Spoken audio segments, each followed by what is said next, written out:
একটা দিন একটা মানুষের কাছে কত নানান রকমভাবে আসে জানেন। আমি রিসেন্টলি একটা নিবন্ধ পড়লাম, আপনাদের সঙ্গে শেয়ার করছি। শঙ্খ ঘোষের লেখা। আজ রবিবার, সত্যি নাকি? কিন্তু তাতে কি এলো গেল? আমার রক্তের মধ্যে আলস্য, আমার রক্তের মধ্যে খান্তি, আমার রক্তের মধ্যেই তাই দাঁড়িয়ে আছে নিথর সব রবিবার। রোজই আমার রবিবার। এক কবি বন্ধু প্রশ্ন করেছিলেন সেদিন, পড়েছেন রাসেলের ইন প্রেজ অফ আইডলনেস? ওই বইটি নিয়ে এখন মগ্ন আছেন তিনি। আমার কেমন লাগে? আমার আমার গোটা জীবনটাই তো গড়ে উঠছে ইন প্রেজ অফ আইডলনেস।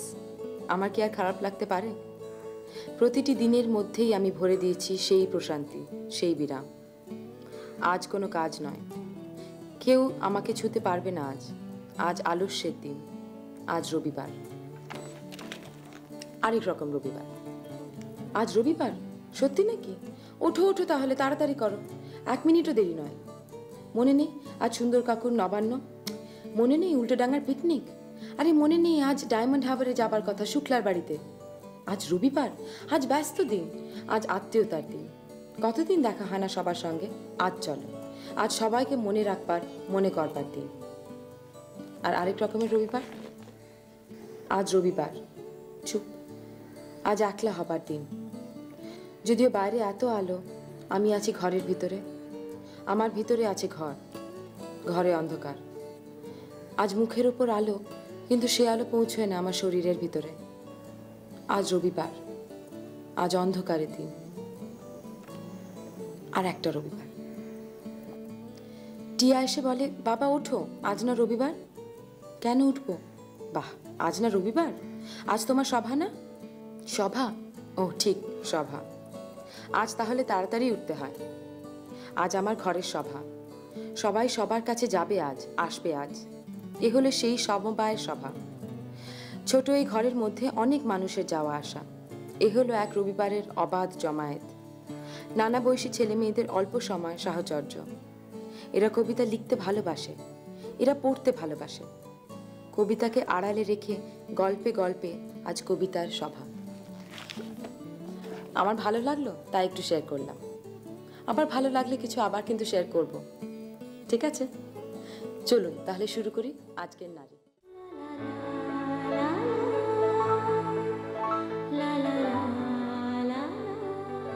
পুজো তো এসেই পড়লো। পুজো উপলক্ষে ফ্যাশনের খবরাখবর দেওয়ার জন্য আজকে আমার সাথে আছে রুচি বুটিকের রত্না চ্যাটার্জি। রত্নাদি নমস্কার। রত্নাদি, আপনার বুটিকের নাম রুচি, হঠাৎ এই নাম কেন? এই রুচি বুটিকের নামটা অ্যাকচুয়ালি আমার হাজব্যান্ড দিয়েছে, বলেছে রুচি সম্পন্ন জিনিসপত্র শাড়ি রাখার জন্য, যেন এখানে এসে যে দেখবে সেই বলে যে খুব রুচি সম্পন্ন জিনিস পাওয়া যায়। রুচি সম্পন্ন ব্যক্তির বুটিকের নাম রুচি। রুচি। আপনি কি ধরনের কাজ করেন? বুটিকে কি করা হয় বেসিক্যালি? মেনলি আমি সবই রকম করি, কটনের ওপরে মানে block print, applique, fabric, batik, এগুলো তো করি, এমব্রয়ডারি, আর আর সিল্কের বাটিকও করি। এবার স্পেশালি আমি কলমকারির ওপরে একটু বেশি জোর দিয়েছি। কলমকারি মানে জিনিসটা কি? আমি কিন্তু একদমই জানি না এই ব্যাপারে। কলমকারি অ্যাকচুয়ালি এটা অন্ধ্রপ্রদেশের ফোক আর্ট। এটা মানে আমাদের যেমন মহারাষ্ট্রে ওল্ডি, আমাদের পশ্চিমবঙ্গে পটচিত্র, তারপরে বিহারে মধুবনী, এগুলোর সঙ্গে আমরা পরিচিত। কলমকারি নামটা আমরা অনেকেই শুনেছি, কিন্তু কলমকারি জিনিসটা হচ্ছে কি সেটা, হ্যাঁ অ্যাকচুয়ালি অন্ধ্রপ্রদেশে এটা ইন্টেরিয়র গ্রামে বা মন্দিরে একটু যদি লক্ষ্য করা যায়, দেখা যায় যে ওদের মন্দিরের গায়ে এই সমস্ত যে আর্ট আঁকাটা থাকে সেটা হচ্ছে কলমকারি ওরা কাজ বলে। আর মেনলি ওটা কলম দিয়ে আঁকা হয়, বাঁশের কঞ্চি দিয়ে ওরা মানে একদম খুব নিখুঁতভাবে আঁকে, সেই জন্য এটার নাম কলমকারি। মানে কলম দিয়ে, বাঁশের কঞ্চি দিয়ে। ওটাতে কি করে করেন? সরস্বতী পুজোয় যেরকম আমরা কলম ব্যবহার করতাম, সেই কলম দিয়ে ওরা বাঁশের কঞ্চি দিয়ে কলমটা কেটে কেটে মানে একদম সরু নিপ করে দিয়ে, আমার কাছে একটা আছে কাঠের, এইরকম সরু কঞ্চি মানে একদম সরু মুখটা দিয়ে মানে পুরো শাড়িতে আঁকা হয়। মেনলি ভেজিটেবল কালার দিয়ে।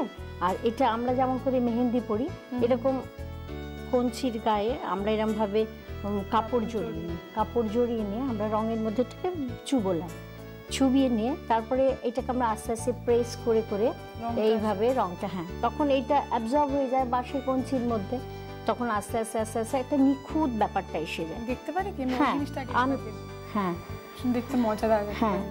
তো এই যে রংগুলো যেগুলো করে মানে তার আগে কি কোনো ডিজাইন আঁকা হয় না, একদম না? ডিরেক্ট করা হয়। প্রথমে অ্যাকচুয়ালি হয় কি, শাড়িটা আমরা যে শাড়ি অরিজিনাল শাড়িটা থাকে তো সেটাকে আমরা প্রথমে মাঠটাকে উঠিয়ে নিই, কারণ মাঠ থাকলে তো রংটা ভালো ধরে না। বসবে না। হ্যাঁ, তারপরে ওটাকে আমরা মানে দুধে চোবাতে হয়, মেনলি আমরা মোষের দুধে ওটাকে চুবিয়ে দিই, কেননা ওটার মধ্যে ফ্যাটটা বেশি। তা হলে কি ওর মধ্যে একটা বেশ গ্লসি ব্যাপার, একটা সুন্দর মানে একটা চকচে শাইনিং একটা ব্যাপারটা এসে যায়। তো করার পরে ওটা আমরা শুকিয়ে নিয়ে আমরা টেবিলে পেতে দিই। টেবিলে পেতে দিয়ে তখন আমরা তখন কলম দিয়ে আমরা আঁকতে শুরু করি। এই যেমন দেখতে পারি একটা, হ্যাঁ, আমি নিজেই পরে আছি একটা কলমকারী শাড়ি, মানে কলমকারী শাড়িটা অ্যাকচুয়ালি ফ্লোরাল ডিজাইনের ওপরই ওটা আর কি হয়, ওটা নিয়ম। না না, অ্যাবস্ট্রাক্ট হয়তো আমি তো ওইগুলো সব ওদের আর কি মোটিভসগুলো নিয়ে, যেরকম যেমন নানা রকম জীবজন্তু, এই ময়ূর করেছি, আমাদের ময়ূরের সঙ্গে ওদের ময়ূরের আঁকা কিন্তু অনেক ডিফারেন্স। মানে এই নিয়ে আমি অনেক ওদের বই বা ম্যাগাজিন বা এইসব দেখেছি, আপনি দেখুন এই ময়ূরটা, হ্যাঁ, মানে আমি ফ্লোরালের মধ্যেই ময়ূর দিয়েছি। ক্ষেত্রে ফ্লোরালই হয়, মানে আমরা চাইলে অ্যাবস্ট্রাক্ট ওসব হ্যাঁ, করতেই পারি। অ্যাবস্ট্রাক্ট আমি করছি, কেননা একদম ট্র্যাডিশনাল ব্যাপারটা হলো একটু নতুনত্ব আনতে গেলে একটু অন্যরকম লাগে। আপনি যেটা বললেন এখানে রংগুলো ডিরেক্ট দেওয়া হয়, তো বসে কি করে রংগুলো উঠে যায় না? না, ওটা তো আমরা টেবিলে পেতে যখন আমরা করছি, যতক্ষণ না শুকোচ্ছে আমরা তো ওঠাচ্ছি না। আচ্ছা আচ্ছা, বুঝতে কিন্তু এই পেরেছেন? যে রংটা যে করা হচ্ছে এটার পরে মেইনটেনেন্স কি একদমই মানে নরমাল? একদম নর্মাল, একদম আমরা অন্যটায় অন্য কাজে মানে শাড়ি কাচি টাচি তবু আমরা বলি আপনারা ফার্স্ট টাইম ড্রাই ওয়াশ করুন, একটু সেলফ এটা করার জন্য। এই যেমন এইটা একটা হোয়াইট দেখছেন কালারটা, এই হোয়াইটটা আমরা করেছি কি, আমি একটু মোম দিয়ে এই জায়গাটাকে ঢেকে দিয়েছি। মোম দিয়ে মানে বাটিক যেভাবে আমরা করি, মানে মেথডটা আমরা বাটিকে যেরকম করি সেটা আমি এটা মোম দিয়ে এটা আমি ঢেকে দিয়েছি। আচ্ছা, তার মানে এখানে রং ছাড়া মোমও আপনি ব্যবহার করেছেন? হ্যাঁ, মোমটা ব্যবহার করেছি, কারণ অরিজিনাল যে আমি হোয়াইট সিল্কের ওপর এটা করেছি, তো মানে এইটার এফেক্টটা আসছে। এখানে আমি যেমন রঙের এইখানটা আমি একটু তুলি ইউজ করেছি, সরু জায়গাটা আমি মোম ঢেকে দিয়েছি, পরে যখন আমি এটাকে স্টিম দিয়ে মোমটাকে তুলে দিলাম তখন এই সাদা অরিজিনাল কালারটা এসে গেল। মানে আর এইগুলোতে তো আমি অ্যাজ ইউজুয়াল রং, যেখানে যেরকম রং মানে আমার পছন্দ মতো, যে এইটা এরম রং দিলে ভাল লাগবে, ওরম রং দিলে ভাল লাগবে। দেখতে পাচ্ছেন নীল, সবুজ, হ্যাঁ, কালো, এগুলো কলমকারি ভীষণ মানে গর্জিয়াস কালারে হয়, মানে অনেক ধরনের রং কম্বাইন করে মানে শাড়িটা হয়। আচ্ছা, এই যে কলমকারি শাড়ি যেগুলো হয় এগুলো বেসিক্যালি কি ফ্যাব্রিকের উপর হয়? বেশিরভাগ সময় মানে কি ধরনের কাপড়ে হয়? তসরে করাটা আমি করি। আচ্ছা, মানে ওটা এখানে যেগুলো আছে ওগুলো কি? আমার সব এগুলো হচ্ছে তসর, এগুলো সমস্ত তসরের উপরে। হ্যাঁ হ্যাঁ, এটা তসরের উপরে যে আমি এটা করেছি, এটা আমার মেনলি তুলি দিয়ে করা, তুলি কলম দুটোই আমি ইউজ করেছি। মানে ডাইটা আমি করে ভেজিটেবল ডাই দিয়ে করেছি। ভেজিটেবল ডাই বলতে কি করেছেন? ভেজিটেবল ডাই মানে ধরুন আমাদের প্রকৃতি থেকে আমরা যা পাই, তাছাড়াও আমরা ভেজিটেবল এখন ডাস্ট পাওয়াও যাচ্ছে, মানে সমস্ত কিছু মিক্স করে তখন আমরা বাড়িতে রংটা সব কিছু যা যা দিতে লাগে সব তৈরি করে নিচ্ছি, সেটা তৈরি করার পরে আমরা এটা মানে এটা করছি।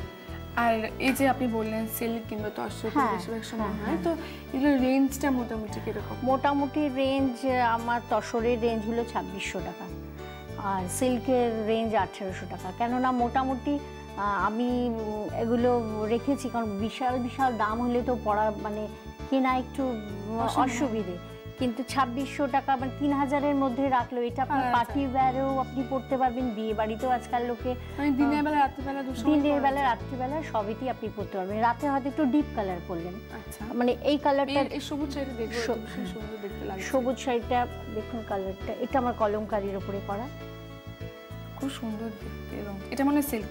এটা সিল্ক, এটা আপনি রাতে পরতে পারেন, কারণ খুব গর্জিয়াস লাগবে, মানে রঙের সঙ্গে আপনার একটা আছে। এটা আবার সকালে পরলে কি মানে মানে সকালের দিকে তো হ্যাঁ ভালো লাগবে না, এটা রাতে আপনার পার্টি ওয়্যার খুব সুন্দর লাগবে। তো দিনের বেলার জন্য মনে একটু হালকা রং, যেরকম এটা মনে হয় দিনের বেলা যাবে কি? হ্যাঁ, দিনের বেলার জন্য এই শাড়িটা করা, কারণ আমরা যেমন আগে আমাদের মায়েরা সব গরদ পরে সকালবেলা পুজো দিতে যাওয়ার ব্যাপার, বা অষ্টমীর দিন সকালবেলা একটা প্যান্ডেলে দাঁড়ানো, কিন্তু মানে বেশ সুন্দর। হ্যাঁ, তা আমি এটা গড়দের বেস করে এটা কলমকারির কাজে করা হয়েছে, গড়দের ওপরে। এই গড়দের এগুলো দাম কত হয়? এগুলো আমি 1600 এরকম রেখেছি, 2000-এর মধ্যে 1800 1600 এরকম রেঞ্জ, মানে এই ধরনের রেঞ্জেই রেখেছি। আর এখন তো পুজো আসছে দিদি, তা আপনার কি মনে হয় এবার পুজোর কোন রংটা বেশি চলছে? আমার তো মনে হয় রাতের জন্য একটু ডিপ কালার ভালো, যেমন ওই গ্রিনটা দেখালাম আপনার, এই রংটা, এই কলমকারি, এই কালারগুলো।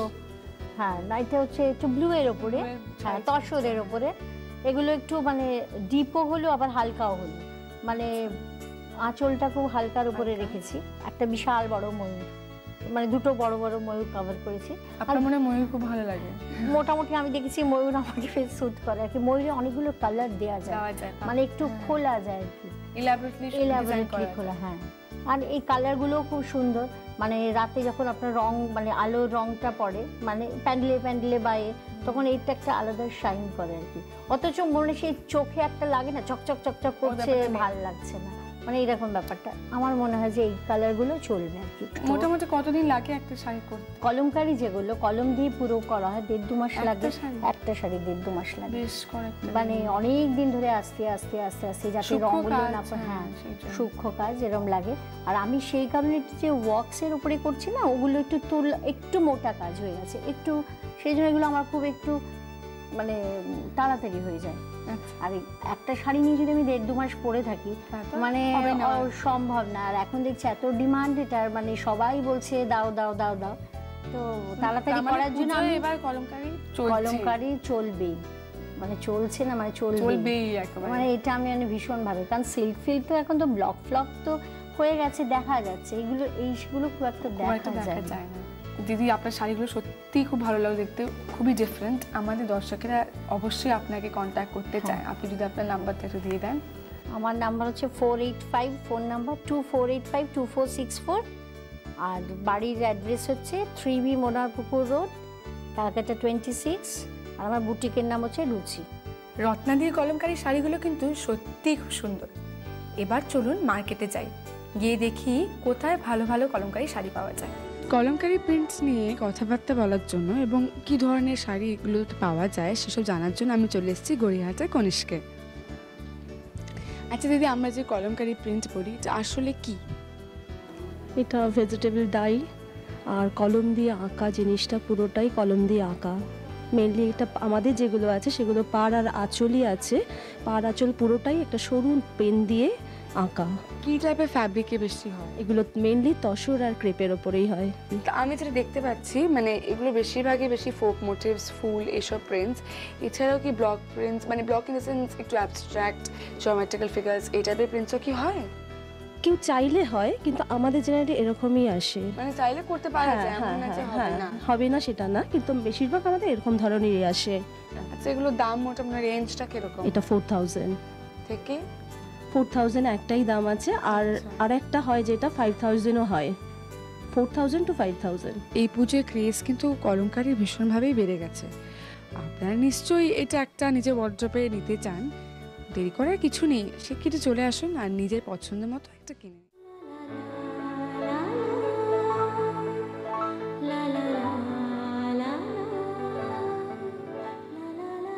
আমি দেবযানী, আবার এসে গেছি আপনাদের সামনে প্রত্যেক দিনের মতো আপনাদের স্বাস্থ্য নিয়ে আলোচনা করতে। আজকে যেটা নিয়ে আমরা আলোচনা করব সেটা আজকে আমাদের দেশে 7.5 কোটির ওপর মহিলা এই সমস্যায় ভুগছেন, সেটা হচ্ছে হেভি মেনস্ট্রুয়াল ব্লিডিং। চলুন না আমরা আজকে এই নিয়ে একটু আলোচনা করি। আমরা চলে এসেছি বেলভিউ ক্লিনিকে বিশিষ্ট গাইনোকোলজিস্ট ডক্টর গৌতম খাস্তগিরের সামনে। নমস্কার ডক্টর খাস্তগির। নমস্কার। আচ্ছা ডক্টর খাস্তগির, এই হেভি মেনস্ট্রুয়াল ব্লিডিংটা হয় কেন? হেভি মেনস্ট্রুয়াল ব্লিডিং হওয়ার বিভিন্ন কারণ রয়েছে। বেশিরভাগ ক্ষেত্রেই, মানে 100 জনের মধ্যে 80 জনের ক্ষেত্রে দেখা যায় যে ইউট্রাসের মধ্যে সেরকম বড় কোনো সমস্যা নেই, কোনো টিউমার বা ইনফেকশন সেরকম কিছু নেই। ইউট্রাসের ভিতরে একটি লাইনিং রয়েছে যাকে আমরা বলি এন্ডোমেট্রিয়াম। আপনাকে যদি দেখাই, এটা হচ্ছে একটা ইউট্রাসের মডেল। এই ইউট্রাসের ভেতরের যে একটা পর্দা রয়েছে যেখান থেকে প্রতি মাসে মেয়েদের ব্লিডিং হয়, সেই এন্ডোমেট্রিয়ামের যদি কোনো সমস্যা দেখা যায়, মানে এন্ডোমেট্রিয়ামটা কোনো হরমোনাল ইমব্যালেন্সের জন্য যদি খুব মোটা হয়ে যায়, থিক হয়ে যায়, তখন মেয়েদের বেশি ব্লিডিং হয়। আর বাকি 20% ক্ষেত্রে ইউট্রাসে টিউমার থাকতে পারে, যেটাকে আমরা বলি ফাইব্রয়েড, সেটা একটি কারণ। অনেকদিন ক্রনিক ইনফেকশনে ভোগার জন্য মেয়েদের বেশি পিরিয়ড হতে পারে। এছাড়া অ্যাডিনোমায়োসিস বলে একটি অসুখ আছে, যেখানে ইউট্রাসের মাসেলের মধ্যে কিছুটা ব্লাড ক্লট জমে যায়, জমে গিয়ে ইউট্রাসটা বড় হয়ে যায়, সেই জন্য বেশি পিরিয়ড হতে পারে।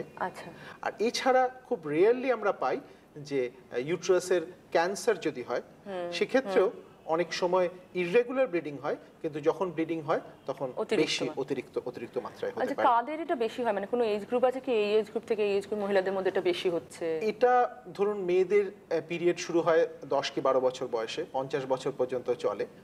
সাধারণত দেখা যায় যে পিরিয়ড শুরু হবার পরে প্রথম 4-5 বছর বেশি ব্লিডিং এর সমস্যা থাকতে পারে, যেটাকে আমরা বলি পিউবার্টি মেনোরেজিয়া। আবার মধ্য বয়সে দেখা যায় যে অ্যারাউন্ড 35 বেশি হয়। আর পিরিয়ড বন্ধ হয়ে যাবার কিছুদিন আগেও অনেক সময় বেশি ব্লিডিং হয়।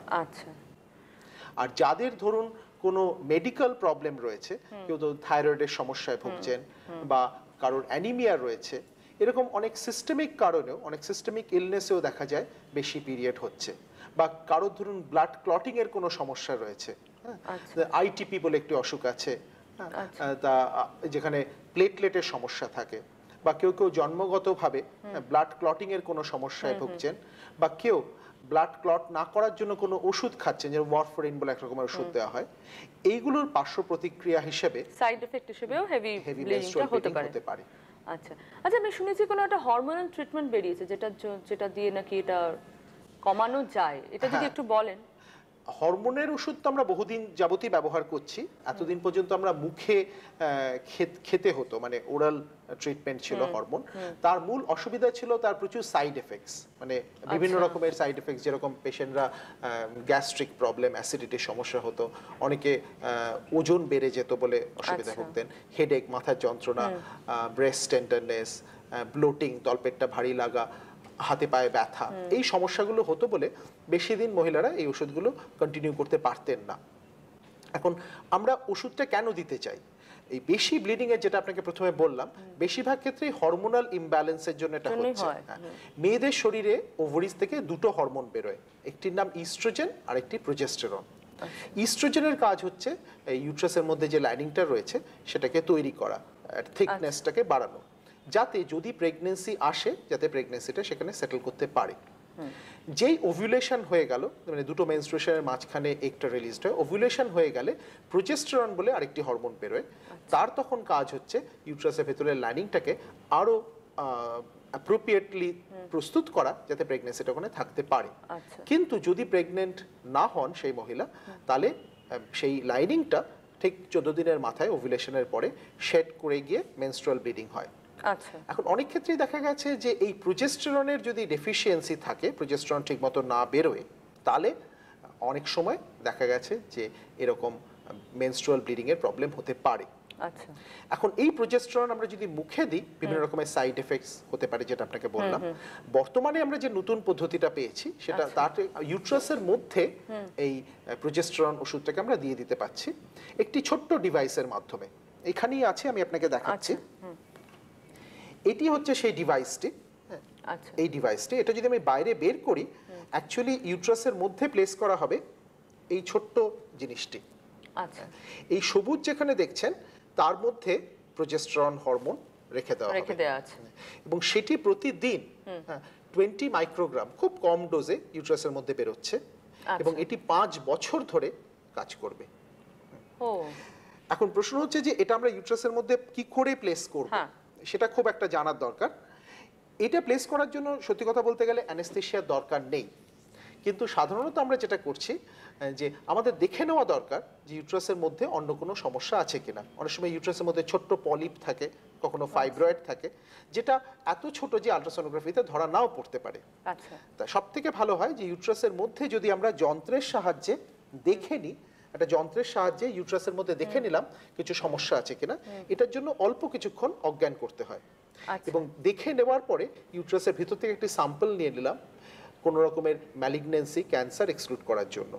করে তারপরে আমরা এই ডিভাইসটি, যেটির নাম মিরেনা, এই ডিভাইসটি আমরা এর মধ্যে প্লেস করব। আচ্ছা, এবার দেখুন, এই পুরো জিনিসটা একসঙ্গে একটা স্টেরাইল অবস্থায়, যাতে ইনফেকশন না হয়, আমাদের কাছে আসে। আমরা প্রথমে এই টিটিকে ভিতরে ঢোকানোর জন্য আগে টিটিকে ভিতরে প্রবেশ করিয়ে নিই, যাতে এটা ইউট্রাসের মধ্যে একটি ছোট্ট ক্যাথিটারের সাহায্যে চলে যেতে পারে। পদ্ধতিটা হচ্ছে অনেকটা এরকম, আমাদের প্রথমে মেপে নিতে হবে ইউট্রাসের সাইজটা কত। সেই অনুযায়ী আমাদের এখানে একটি স্টপার আছে, যেটিকে আমরা এখানে প্লেস করে দিচ্ছি। আচ্ছা, এবার এটি হচ্ছে সার্ভিক্স বা ইউট্রাসের মুখ। কোনো কাটাছেঁড়া না করেই জরায়ুর মধ্যে, ইউট্রাসের মধ্যে আমরা এটাকে প্রবেশ করে দিলাম। প্রবেশ করে দেওয়ার পরে আমাদের যেটা করতে হয় সেটা এইটাকে আস্তে করে খুলে নেওয়া হচ্ছে। আচ্ছা, যেই খুলে নেওয়া হচ্ছে, এই দেখলেন টি মতো খুলে গেল, কারণ ইউট্রাসের শেপ হচ্ছে একটা ট্রায়াঙ্গেলের মতো। সোজা থাকলে জিনিসটা ভেতরে আটকে থাকবে না, বেরিয়ে আসবে। যেই বেরিয়ে এলো, আমরা এটা ভিতরে পুশ করে তারপরে আস্তে করে এটাকে বাইরে বের করে নিলাম, এবং তখন দেখুন এটা ভিতরে থেকে গেল। আচ্ছা, এবং এই যে টেলটি রয়েছে, এটি রাখার উদ্দেশ্য হচ্ছে যে পেশেন্ট যেন নিজে ফিল করতে পারেন যে এটা ভিতরে রয়েছে। আচ্ছা, এই টেলটিকে আমরা এরকম জায়গায় কেটে দিলাম। অটোমেটিক্যালি ইউট্রাসের মধ্যে এটি রয়ে গেল, ইউট্রাস থেকে বেরিয়ে আসছে না। দেখুন আমি টানছি অথচ বেরিয়ে আসছে না। এই ট্রায়াঙ্গুলার শেপের জন্য এরকম টি শেপটা করা হয়েছে, এরকম কপার টি পরানো হয়, এবং তারপরে আমরা এটা এখান থেকে কেটে দিলাম। অতএব মহিলা প্রতিদিনই ফিল করতে পারে বা সপ্তাহে একদিন করে ফিল করতে পারেন যে এটা আছে কিনা, কারণ একটা সম্ভাবনা আছে এটা হয়তো হঠাৎ বেরিয়েও আসতে পারে যদি ঠিকমতো ইনসার্ট না করা হয়। ঠিকমতো ইনসার্ট করা হলে এটা বেরোনোর কোনো চান্স নেই। আচ্ছা, অতএব দেখলেন যে এত ছোট্ট একটি ডিভাইস, কোনো রকম ওষুধ খেতে হবে না, এবং এটি একবার ইন্ট্রোডিউস করে দিলে 5 বছর এফেক্টটা থাকবে, যে জন্য এটা খুব ইউজার ফ্রেন্ডলি। পেশেন্টরা খুব পছন্দ করছেন, মানে পেশেন্টরা almost they can forget about the problem, যে রোজ ওষুধ খাওয়ার সমস্যাটা থাকছে না। আচ্ছা, যে কোনো বয়সের মহিলারাই কি এই মিরেনা ব্যবহার করতে পারেন? না, যে কোনো বয়সে এটা ব্যবহার করা যাবে না। এটা সাধারণত আমরা যে মেয়েদের বিয়ে হয়ে গেছে, বিয়ের পরে একটি অন্তত সন্তান ধারণ করেছেন, বিবাহিত মহিলারা যাদের একটি সন্তান ধারণ হয়ে গেছে, তারপরে সমস্যা হলে তবে এটা আমরা মেইনলি সাজেস্ট করছি।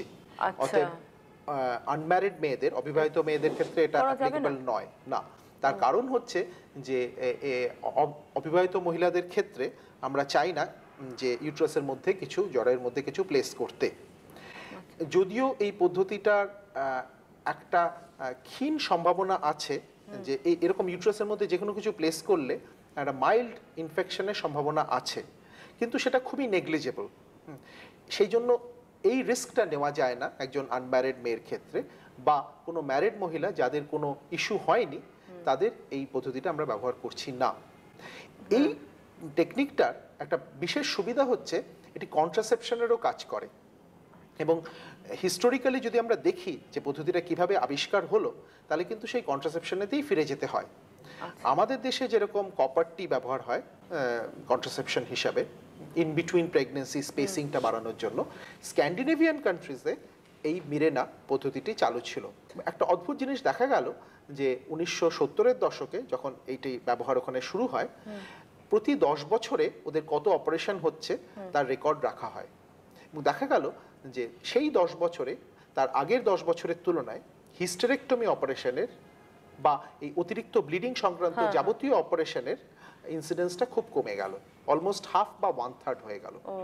তখন গবেষকরা এই নিয়ে চিন্তা ভাবনা শুরু করলেন যে তাহলে কি এর সাথে ব্লিডিং এর কোনো সম্পর্ক আছে। তার মানে যেটা আমি বলতে চাইছি, এই পদ্ধতিটা প্রথমে আবিষ্কার হয়েছিল কন্ট্রাসেপটিভ হিসাবে, কন্ট্রাসেপটিভ ডিভাইস হিসাবে, ব্লিডিং কমানোর জন্য নয়। আমার হাতে আর সময় নেই, আর আলোচনা করা যাচ্ছে না। পরে নিশ্চয়ই আমরা আরেকবার ডক্টর খাসরুলকে আমাদের মধ্যখানে পাবো আরো আলোচনা করার জন্য। তুমি যে আমার চিরদিনের সেই নারী।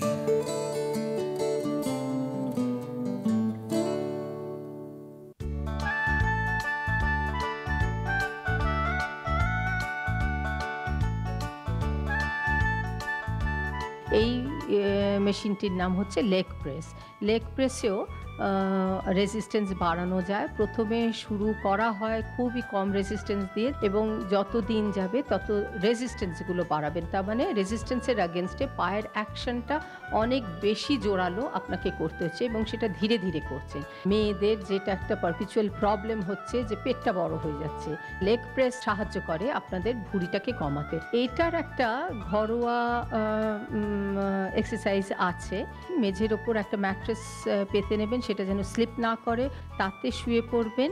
হাঁটুটা একদম একটু সোজা ইনক্লাইন্ড করে পা দুটো ওপরে ছুঁড়ে দেবেন, আবার সেটাকে জড়ো করে বুকের কাছে রাখবেন, পা হাত দিয়ে ধরবেন, এবং তারপরে ফ্র্যাকশন অফ এ সেকেন্ড পরেই সেই পা দুটো আবার একটু অ্যাঙ্গুলারলি ওপর দিকে ছুঁড়ে দেবেন। এবং ইনিশিয়ালি যেটা বলবো যে এই মুভমেন্ট যেন বেশি ভিগারাস না হয়, পুরো জিনিসটা একেবারে ভীষণভাবে করবেন।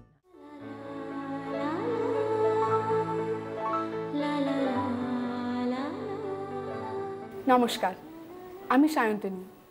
শুরু করছি আপনাদের পছন্দের প্রোগ্রাম নারী বিউটি। ফেসিয়ালের ব্যাপারে তো আমরা সকলেই জানি, কিন্তু আজকাল কিন্তু বেশ নতুন ধরনের অনেকগুলো ফেসিয়াল হয়, এবং একটি ফেসিয়াল যেটা আজকাল ভীষণভাবে উঠছে সেটা হচ্ছে ব্র্যান্ডি ফেসিয়াল। ব্র্যান্ডি যে আমাদের বডি টেম্পারেচার ধরে রাখার জন্য কতখানি উপকারী সেটা আমরা সকলেই জানি, কিন্তু ত্বকের জন্য কিন্তু বেশ ইউজফুল। ব্র্যান্ডি ফেসিয়াল জিনিসটা আসলে কি, সেই ব্যাপারে কথা বলার জন্য আজ আমার সঙ্গে আছেন ফন্টানা বিউটি পার্লারের বিউটিশিয়ান সুপ্রিয়া গুপ্ত মুখার্জি। সুপ্রিয়াদি নমস্কার। নমস্কার। সুপ্রিয়াদি, এই যে ব্র্যান্ডি ফেসিয়াল যেটা আপনি করছেন, এই ব্যাপারে আপনি কিভাবে শুরু করলেন, কোথা দিয়ে শিখলেন এটা? আমি জার্মানিতে বেড়াতে গিয়েছিলাম, তখন গিয়ে আমি বিউটি কোর্সটা করি, কারণ আমার ছোটোর থেকে ওটার প্রতি ন্যাক ছিল। আমি ওটা 1 ইয়ারের কোর্স করি, করার পর আমি ক্যালকাটা ব্যাক করে বিউটি পার্লার করি। জার্মানিতে শিখে ওটাকে ভারতবর্ষে আপনি এখন ইউজ করছেন, সেই কোর্সটা যা শিখেছেন আপনি। তো ব্র্যান্ডি ফেসিয়ালের আসল কনসেপ্টটা কি? আমরা ব্র্যান্ডি ফেসিয়াল টিনেজার মেয়েদের জন্য করি, কেন যাতে ব্ল্যাক স্পটগুলো বেরিয়ে যায়, প্লাস স্কিনটা এক্সট্রা গ্লো করে। আর কতক্ষণ লাগে এই ফেসিয়ালটা করতে? 45 মিনিটস। 45 থেকে 1 ঘন্টা, 45 মিনিট থেকে 1 ঘন্টা। আপনি এটার জন্য কত টাকা নেন, চার্জটা কি ফেসিয়ালটা? 350 নিই আমি। তো এটার প্রসেসটা কি, কিভাবে হয় ফেসিয়ালটা? ফার্স্টে আমরা মুখটাকে ক্লিন করব, আচ্ছা, তারপরে আমরা স্কার্ব করে নেব, স্ক্রাব করব, সেটা ডেড সেলসগুলো বেরিয়ে যায়। তারপরে আমরা একটা প্যাক লাগাবো, লাগিয়ে আমরা ব্র্যান্ডি দিয়ে লাস্টে ম্যাসাজ করব, করে আমরা ফেসটা জাস্ট ঠান্ডা টাওয়াল দিয়ে ফেসটাকে ক্লিন করে দেবো। তা আপনি সেটা আজকে দেখাবেন? হ্যাঁ, দেখা যাক তাহলে।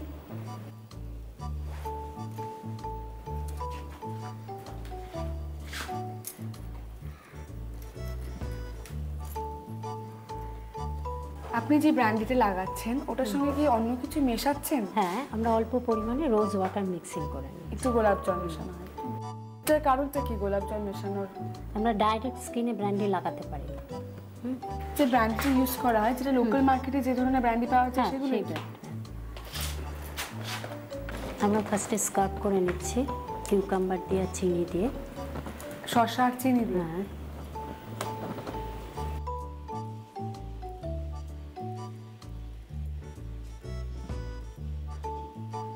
যে শসা যে আপনি শসা দিয়ে যে ম্যাসাজটা করছেন, কতক্ষণ করতে হয় এই ম্যাসাজটা? আমরা ওটা 5 মিনিট করব, করার পর আমরা মুখটাকে মুছে নেব, নিয়ে স্ক্রাবটা। হ্যাঁ, এটাই আমাদের স্কার্ব হচ্ছে। আচ্ছা, এটাই স্ক্রাব। এইটা আমরা হাফ শসা নিয়ে গ্রেট করে নিই, নিয়ে ওটার মধ্যে একটু চিনি দিয়ে নিই, নিয়ে স্কার্ব করলাম।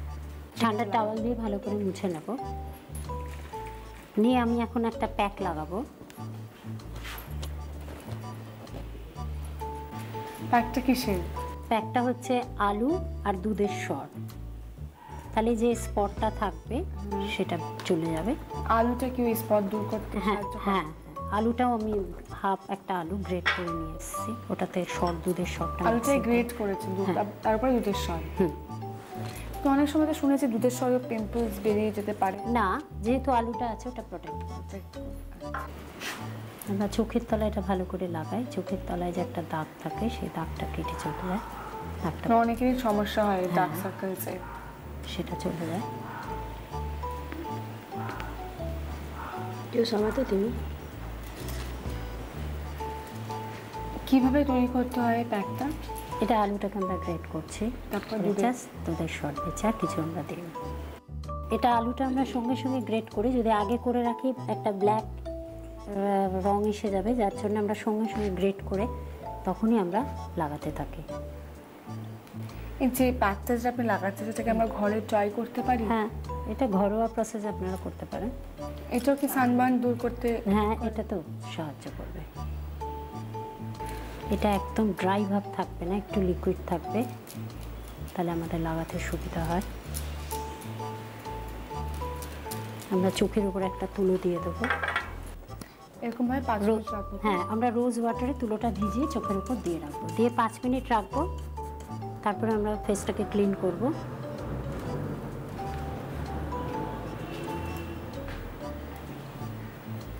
এবং এরপরে কি হয়? এরপরে আমরা ম্যাসাজে যাব। মুখটাকে ক্লিন করার এটা পর তুলে নেব। আমরা ব্র্যান্ডি দিয়ে ম্যাসাজ করব। কতদিন আগে এটা শিখেছিলেন? হালেই না বেশ? আমি 83-তে শিখেছি। তারপরে এসে ইন্ডিয়া আস্তে আস্তে এগুলো অ্যাপ্লাই করছেন? না, আমার পার্লার 22 বছর রানিং। এই যে আপনি যে ব্র্যান্ডি ফেশিয়াল করছেন, এটা রেসপন্স কিরকম? রেসপন্স ভীষণ ভালো, টিনেজার্সদের মধ্যে এর মধ্যে ভীষণই ভালো রেসপন্স পেয়েছিলাম। এটা মনে হয়ে গেছে। আমরা এবার প্যাকটাকে তুলে নেব।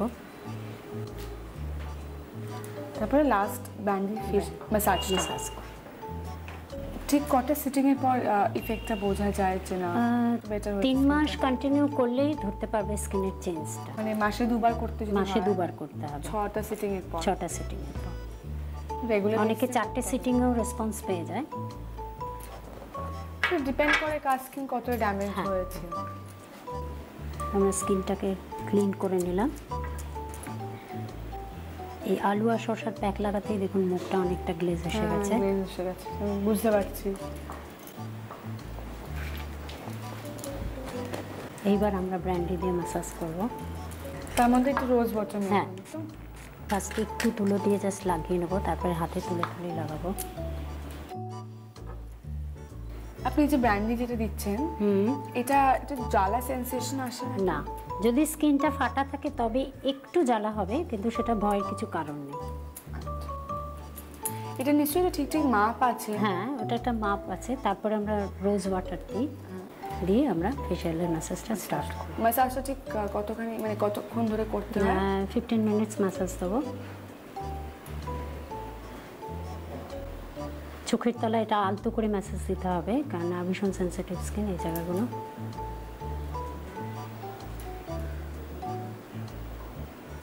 চোখের এখানে উপরে রাউন্ড করে ম্যাসাজ দেবো। যেই আমাদের হাতটা ড্রাই হয়ে যাবে তখন আমরা আবার নিয়ে আবার ম্যাসাজটা ধরবো। Upward strokes. এই আমাদের ম্যাসাজটা শেষ হয়ে গেল। এবার আমরা ঠান্ডা টাওয়েল দিয়ে মুছে নেব।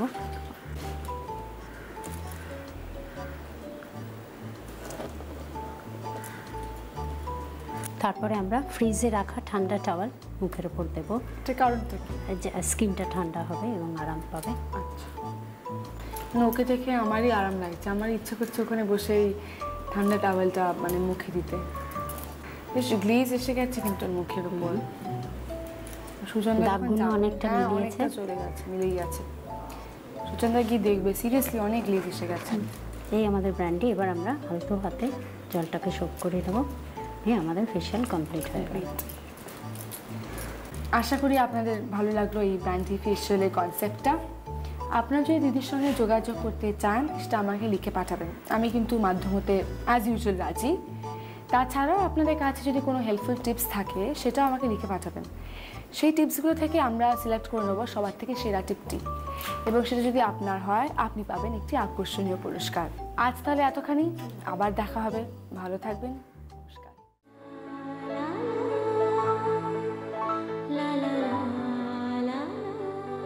আচ্ছা মনামি, আমার জানিস তো বেশ কিছুদিন ধরে একটু অন্যরকম খাবার খাওয়ার ইচ্ছে হচ্ছে, আর আমি জানি এটা তোরও হচ্ছে। অন্যরকম? একদম। কি রকম আমি বলবো?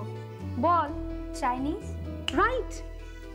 তো তো তো একমাত্র ভরসা আমাদের শর্মিষ্ঠা দি। আর শর্মিষ্ঠা দিকে তো আমি তো বলেইছিলাম ছাড়া যাবে না। সেজন্যই আমি আবার এসেছি। এক্স্যাক্টলি। তো শর্মিষ্ঠা দি, একটা ভালো চাইনিজ রান্না আমাদেরকে একটু শেখান না, যেটা আমি ও সবাই করতে পারি। আপনারাও করতে পারবেন। ঠিক আছে, আজকে আমি শেখাচ্ছি schezwan chilli fish. Schezwan chilli fish. নামটা শুনেই কিন্তু আমার ভীষণ খিদে পেয়ে যাচ্ছে। শর্মিষ্ঠা দিয়ে আপনি শুরু করে দিন। আচ্ছা, এর জন্য লাগছে ভেটকির ফিলে, যতটা তুমি করতে চাও, ধরো এখানে 250 গ্রাম মতো আছে। আচ্ছা। ডিম, ময়দা, নুন, আজিনামোটো, এটা হলো গার্লিক চিলি সস, আচ্ছা, এটা টমেটো সস, কর্নফ্লাওয়ার আর কিছু ভেজিটেবলস। তার মধ্যে আছে গাজর, ক্যাপসিকাম, বিনস, গ্রিন চিলি আর আদা বাটা। তাহলে এবার আমরা শুরু করি। একদম। দিয়ে দাও এটা, বসিয়ে দাও। আচ্ছা, প্রথমে আমি এই মাছটাকে ম্যারিনেট করে রেখে দিয়েছি আধ ঘন্টা। এটার মধ্যে ভিনিগার আর নুন দিয়ে ম্যারিনেট করা আছে। আচ্ছা, এই চিলি ফিশটা কি মানে আমরা নরমালি নামটা শুনে এমন লাগছে, নরমালি আমরা যেরকম চিলি ফিশ খেয়ে কালো থাকি কালো চিলি ফিশ সেরকমই হবে? না, একদমই না। আচ্ছা, এই সেজওয়ান ব্যাপারটা চায়নার একটা প্রভিন্সের নাম। রান্না। আচ্ছা, তো মানে এই রান্নার নামের সাথে কি কোনো সম্বন্ধ আছে? হ্যাঁ, ভীষণভাবে। আচ্ছা, চায়না তো একটা বিরাট বড় কান্ট্রি, তো এক একটা জায়গার এক এক রকমের রান্না। আচ্ছা, যেরকম ধরো তোমার ফুড রিসোর্সেস যেখানে যেরকম অ্যাভেলেবেল আছে, ঠিক সেরকম ভাবে। তার আগে আমি ব্যাটারটা কি করে তৈরি করতে হয় বলে নি। এটার মধ্যে একটা ডিম আছে আর আধ কাপ মতন ময়দা দিলাম। আচ্ছা, সামান্য একটু নুন দিয়ে এটাকে ভালো করে বিট করে নিতে হবে।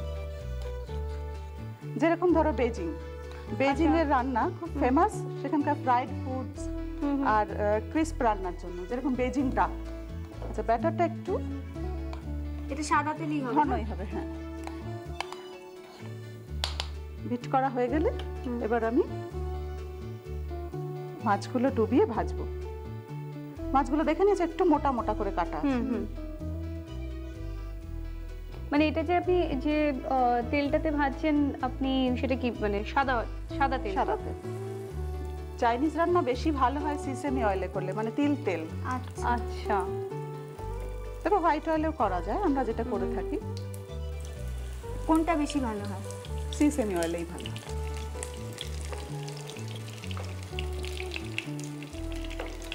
মানে এটা ঠিক ডুবো তেলে না, মানে মোটামুটি একটু শ্যালো ফ্রাই এর মতো করে নেওয়া। আর একটা হবে কি? হ্যাঁ, হবে।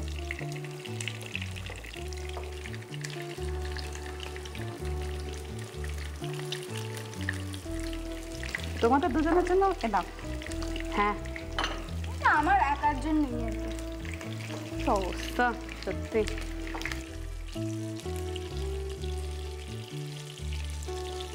মোটামুটি এরকম ব্রাউনিশ কালারটা আসবে। আর আমরা যে চিলি ফিশটা খাই সেটা স্কোয়ার স্কোয়ার কিউব করে কাটা থাকে, তারপর সয়া সস দিয়ে করা হয়। এটাতে কি এই কালারটাই থাকবে না? এই কালারটাই থাকবে, আর সসের কালার আসবে একটু রেডিশ হবে। একটু রেডিশ হবে, মানে ঝাল ব্যাপারটা যাতে বোঝা যায়। তবে স্পেশালি এখানকার রান্নাটা সিজুয়ান স্টাইলটা খুব ঝালের ওপরেই হয়। আচ্ছা, আমি শুনেছি শর্মিষ্ঠাদি যে চায়নার যে চাইনিজ রান্না, সেটা কিন্তু আমাদের ইন্ডিয়ার যে চাইনিজ রান্না পাওয়া যায় সেটা একটু ডিফারেন্স আছে। কারণ আমরা ওটা অনেকটা ইন্ডিয়ানাইজ করে নিয়েছি আমাদের টেস্ট মতো। আচ্ছা, তো আপনার পার্সোনালি কোনটা ভালো লাগে? দুটোই। সরি, দেখো এরকম ব্রাউনিশ ভাজাটা হবে। আচ্ছা, এবারে আমি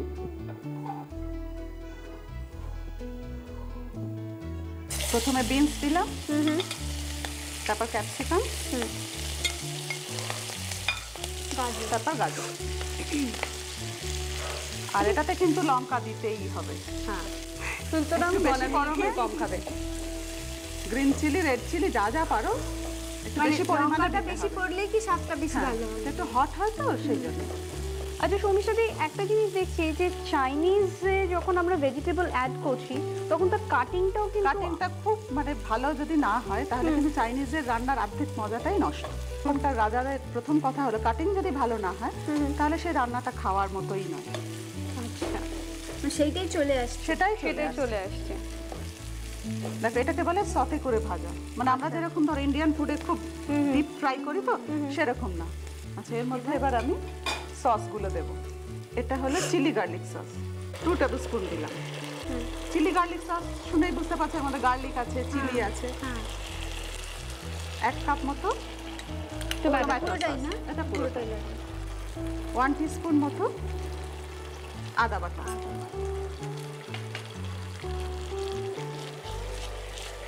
এই রান্নাটা খুব ভালো হয় যদি চিকেন স্টক দেওয়া যায়, কিন্তু আজকে বোধহয় আমাদের কাছে চিকেন স্টক নেই, না সেই জন্য আমরা খালি প্লেন ওয়াটার ইউজ করব। আচ্ছা,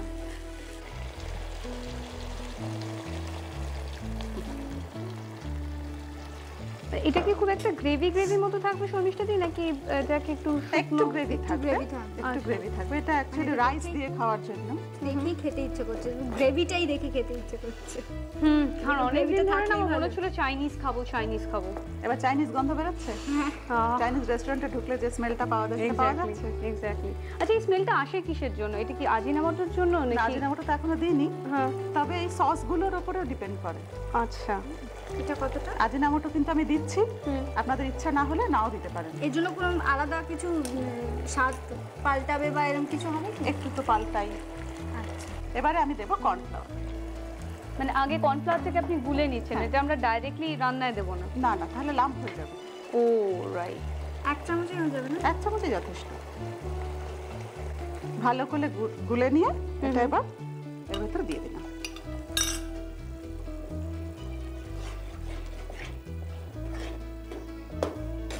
বেশ ঠিক হয়ে গেল। এবার গ্রেভিটা কনসিস্টেন্সি একদম ঠিক হয়ে গেল। ব্যাস, গ্রেভি রেডি। এবার এটা আমি পোর করব।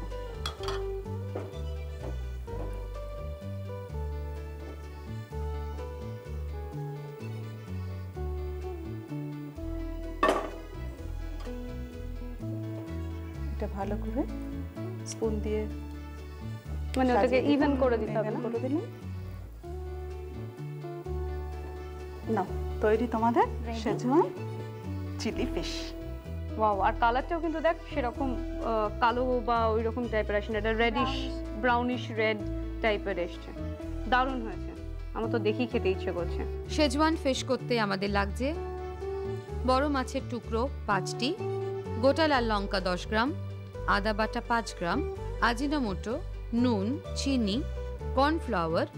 মাছের টুকরোগুলোকে ডিম আর কর্নফ্লাওয়ার মাখিয়ে ভালো করে ম্যারিনেট করে রাখুন, পরে ডিপ ফ্রাই করুন। এবার কুচনো পেঁয়াজ, আদা বাটা, রসুন বাটা আর লঙ্কা বাটা দিয়ে শেজওয়ান সস বানিয়ে নিন। এবার ডিপ ফ্রাইড মাছ ওতে দিয়ে ভালো করে মিশিয়ে নিন। তাহলে আজকের মতো বিদায়। অ্যাবসলিউটলি। আবার পরের দিন